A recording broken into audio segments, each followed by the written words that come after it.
Shabbat Shalom. Shabbat Shalom. All praises to the Most High.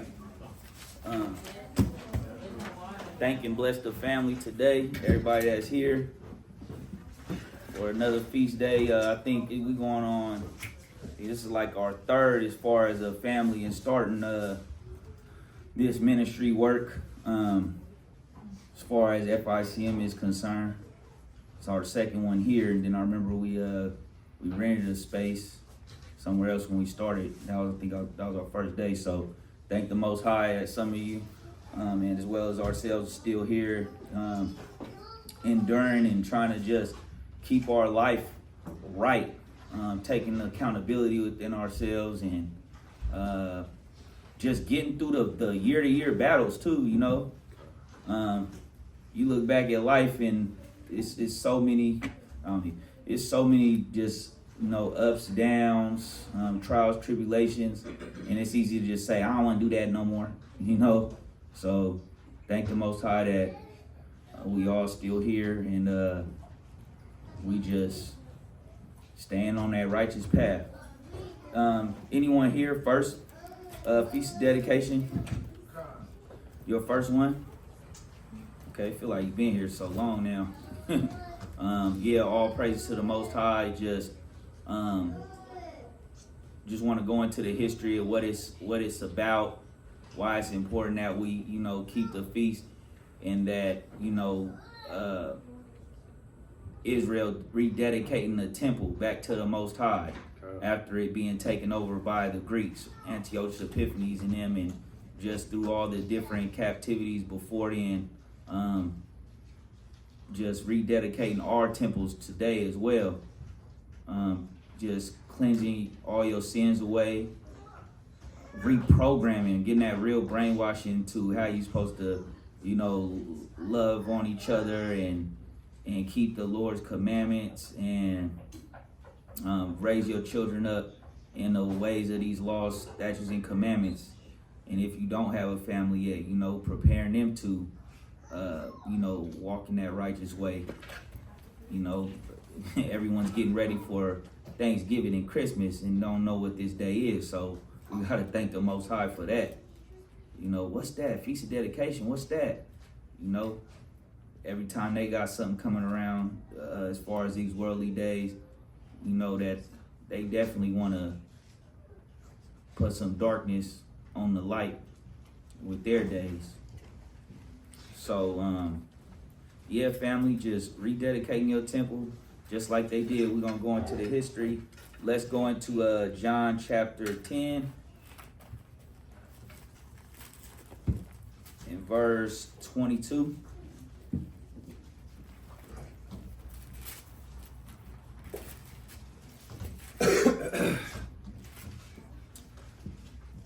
This is the book of John, chapter 10 and verse 22. And it was at Jerusalem, the feast of dedication, and it was winter. So we know that this feast of dedication is during the winter time. Anyone know why the feast of dedication it wasn't given in Leviticus 23? Could anybody answer that? When we go through the feast days, the holy days of the Most High, why isn't the feast of dedication in Leviticus 23? Anybody? It was later set up during the time of the Maccabees. During the Grecians coming on the scene, right? Good. So why? And that's why in the New Testament, because the New Testament is what? After that time. So if you want to give a timeline, let's go about 200, 100, we'll just say that AD, during the time of the Grecians taking over. And then you got this feast of dedication in the winter of, if you say during Christ's time, so around the 1st century. So it's good to know the timelines when you're dealing with the Bible. That's why some people don't understand the book. They just mainly just kind of go through it looking for some quotes and some verses, but don't really know what's actually taking place. So now we know that, right? Yes, sir. Let's go to 1 Maccabees chapter 4.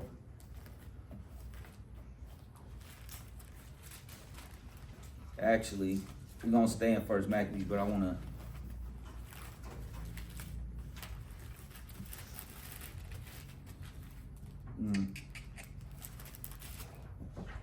Let's get chapter 1 and verse 41. Let's start there first. The book of First Maccabees, chapter 1 and verse 41. With them coming on the scene to destroy Jerusalem, Moreover, King Antiochus wrote to his whole kingdom that all should be one people. One people. That's what they're doing today, giving you one understanding of everyone is partaking in the Catholic Church. They think they're not because they're, oh, well, I'm Christian, I'm Baptist, I'm evangelist. No, everyone in this world getting ready for Christmas. Everybody's on the same doctrine with a different twist, right? So everyone should be one people. Verse 42. And everyone should leave his laws. So all the heathen agreed according to the commandment of the king. Yea, many also of the Israelites consented to his religion and sacrificed unto idols and profaned the Sabbath. And that's what's going on now. Everyone's consenting to their religion. They will go after you behind you saying we shouldn't do Christmas, right? They consent to it. They like, no, they haven't renewed their mind about these things. They not even looking to see if it's wrong because the traditions they've been following throughout this earth. Now let's go to 1 Maccabees chapter 4. Let's start at verse 36. 1 Maccabees chapter 4 and verse 36. Then said Judas and his brethren, behold, our enemies are discomfited. Let us go up to cleanse and dedicate the sanctuary. Upon this, all the hosts assembled themselves together and went up into Mount Zion. So when you read, chapters 1 through 4, you see how they came on the scene, destroyed the people. Many of Israel turned on their own people to get with them. And now, through the wars of the Maccabees, look, they saying, look, now that we done fought this good fight, let's go rededicate this temple. And when they saw the sanctuary desolate, and the altar profaned, and the gates burned up, and shrubs growing in the courts as in a forest, or in one of the mountains, yea, and the priest's chambers pulled down, they rent their clothes and made great lamentation, and cast ashes upon their heads, and fell down flat to the ground upon their faces, and blew an alarm with the trumpets, and cried toward heaven. Then Judas appointed certain men to fight against those that were in the forest, until he had cleansed the sanctuary. So he chose priests of blameless conversation, such as had pleasure in the law, who cleansed the sanctuary and bare out the defiled stones into an unclean place. And when as they consulted what to do with the altar of burnt offerings, which was profaned, they thought it best to pull it down, lest it should be a reproach to them, because the heathen had defiled it. Wherefore they pulled it down, and laid up the stones in the mountain of the temple in a convenient place, until there should come a prophet to show what should be done with them. Then they took whole stones according to the law, and built a new altar according to the former, and made up the sanctuary, and the things that were within the temple, and hollowed the courts. They made also new holy vessels, and into the temple they brought the candlestick, and the altar of burnt offerings, and of incense, and the table. And upon the altar they burned incense, and the lamps that were upon the candlestick they lighted, that they might give light in the temple. Furthermore, they set loaves upon the table, and spread out the veils, and finished all the works which they had begun to make. Now on the 25th day of the 9th month, which is called the month Caslu, in the 148th year, they rose up betimes in the morning, and offered sacrifice according to the law upon the new altar of burnt offerings which they had made. Look at what time and what day the heathen had profaned it, even in it that it was dedicated with songs and citherns and harps and cymbals. Then all the people fell upon their faces, worshiping and praising the Most High of heaven, who had given them good success. And so they kept the dedication of the altar 8 days, and offered burnt offerings with gladness, and sacrificed the sacrifice of deliverance and praise. I was just looking at that in verse 55, just how had given them good success, right? This is what success was, having, a land that belonged to you and freedom and peace among yourselves. Now it's just a bag, it's just a lifestyle. But back then it was about a lot more. They know we kind of satisfied with it a little bit, thinking it's a lot. Not saying you can't enjoy your life, just saying that look how much more, we had to look forward to, right? Let's keep it going. Verse 57, they decked also the forefront of the temple with crowns of gold and with shields, and the gates and the chambers they renewed, and hanged doors upon them. Mm-hmm. Thus was there very great gladness among the people, for that the reproach of the heathen was put away. Moreover, Judas and his brethren, with the whole congregation of Israel, ordained that the days of the dedication of the altar should be kept in their season from year to year by the space of 8 days, from the 25th day of the month Caslu, with mirth and gladness. With gladness. Let's go to Zechariah chapter 14.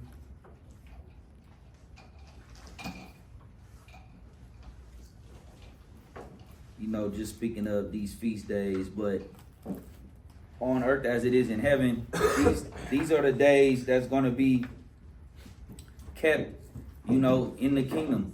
Why people say it doesn't matter. You can just do whatever days you want. But they'll pray about Matthew chapter 6. They'll pray, our Father in heaven. They'll pray on earth as it is in heaven. But let's go to Zechariah 14 and 16. It reads, and it shall come to pass that everyone that is left of all the nations which came against Jerusalem shall even go up from year to year to worship the King, the Lord of hosts, and to keep the Feast of Tabernacles. So that's the Feast of Tabernacles that will be kept. But remember, when the Lord comes to reign on earth, that's what it's going to be. All those feast days, Leviticus 23, going to be done on earth. Let's keep that going. And it shall be that whoso will not come up of all the families of the earth unto Jerusalem to worship the King, the Lord of hosts, even upon them shall be no rain. Mm-hmm. And if the family of Egypt go not up and come not, that have no rain, there shall be the plague, wherewith the Most High will smite the heathen that come not up to keep the Feast of Tabernacles. This shall be the punishment of Egypt, and the punishment of all nations that come not up to keep the Feast of Tabernacles. So remember, we had to go up 3 times a year to Jerusalem to keep the 3 main feasts. And so people think it's just like, you could pick up the days, drop it when you want, but you are on accord with your God. You're on accord with his days. You're saying, this is important to me, right? So remember that. We're going to get 2 Maccabees chapter 10. Then we're going to pray out. Let's get 10, 1 through 10. 2 Maccabees. Yep. All right, go ahead. Chapter 10, verse 1. Yeah, come on. I messed up. All good. The book of 2 Maccabees, chapter 10, starting at verse 1. Now Maccabeus and his company, the Lord guiding them, recovered the temple and the city. But the altars which the heathen had built in the open street, and also the chapels, they pulled down. And having cleansed the temple, they made another altar, and striking stones, they took fire out of them, and offered a sacrifice after 2 years, and set forth incense and lights and showbread. When that was done, they fell flat down, and besought the Lord that they might come no more into such trouble. But if they sinned any more against him, that he himself would chasten them with mercy, and that they might not be delivered unto the blasphemous and barbarous nations. Now upon the same day that the strangers profaned the temple, on the very same day it was cleansed again, even the 25th day of the same month, which is Caslu. And they kept 8 days with gladness, as in the Feast of the Tabernacles, remembering that not long after, so like that not long afore they had held the feast of the tabernacles, when as they wandered in the mountains and dens like beasts. Therefore they bare branches and fair boughs and palms also, and sang psalms unto him that had given them good success in cleansing his place. It was success in cleansing his place. So if it's success in cleansing his temple, we shall clean our temple up. But check that out. He says in verse 6, remembering that not long afore they had held the Feast of Tabernacles, when as they wandered in mountains and dens like beasts. What is that talking about? When as they wandered in mountains and dens like beasts. What is that? Anybody? 40 years in the wilderness. Con. Let's keep that going through 10. Picking up at verse 8. They ordained also by common statute and decree that every year those days should be kept of the whole nation of the Jews. Every year. And this was the end of Antiochus, called Epiphanes. Antiochus Epiphanes was slaughtering swine on the altar and destroying the people, destroying the babies. He wasn't kissing the babies, he was destroying the babies, right? Let's keep it going. Verse 10. Now, will we declare the acts of Antiochus Epator, who was the son of this wicked man, gathering briefly the calamities of the wars. So with that, you know, it's you just rededicating your temple to the Most High. Be thankful that you got a place for repentance, because billions of people have passed on in this world and they just didn't take advantage of it. And just stay on that path to, you know, like we're saying, we got a relative that passed away last week, and another funeral. That's always a reminder of, you know, we don't have much time here and you want to get it right, you know, before you exit out of here.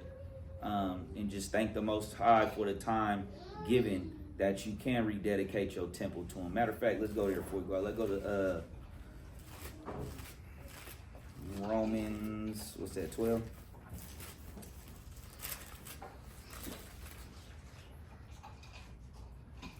Verse 1. Let's get 12 and 1. It reads, I beseech you, therefore, brethren, by the mercies of God, that ye present your bodies a living sacrifice, holy, acceptable unto God, which is your reasonable service. Your reasonable service, family. So thank the Most High. We're going to pray out. We're going to feast. We're going to pass around some new quizzes. All right. Shalom. And community, yes.